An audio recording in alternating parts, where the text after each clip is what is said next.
Cherpulassery government higher secondary സ്കൂളിൽ MP fund ഉപയോഗിച്ച് വാങ്ങിയ സ്കൂൾ ബസിന്റെ ടയറുകളും സ്റ്റിക്കറുകളും നശിപ്പിച്ച സംഭവം കുട്ടികളോടുള്ള ക്രൂരതയെന്ന് എംപി വി.കെ. ശ്രീകണ്ഠൻ. കുറ്റക്കാർക്കെതിരെ നടപടിയെടുക്കണമെന്നും ആരോ മനഃപൂർവ്വം വരുത്തിയ കേടുപാടാണെന്നും അദ്ദേഹം പറഞ്ഞു.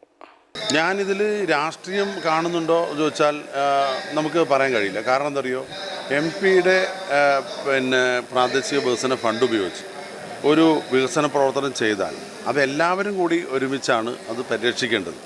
ഇവിടെ 3 ഡിപ്പാർട്ട്മെൻറ്റുകൾക്ക് വീഴ്ച വന്നിട്ടുണ്ട്. ഒന്ന് വിദ്യാഭ്യാസ വകുപ്പ്, സ്കൂൾ അധികാരികൾ, അവരാണ് ഇത് കണ്ടെത്തി പരിശോധിച്ച് കൊടുക്കേണ്ടത്.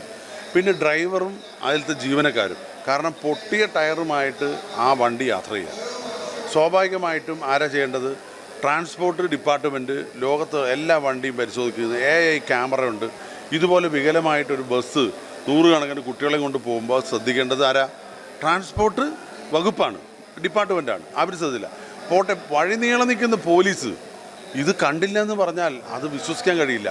അപ്പോൾ പോലീസ് ഡിപ്പാർട്ട്മെൻറ്റ്, അപ്പോൾ 3 ഡിപ്പാർട്ട്മെൻറ്റുകളുടെ ഗുരുതരമായ കൃത്യവിലോപം ഇതിൻ്റെ പിന്നിൽ നടന്നിട്ടുള്ളത് പ്രഥമ ദൃഷ്ട്യാ മനസ്സിലാവും.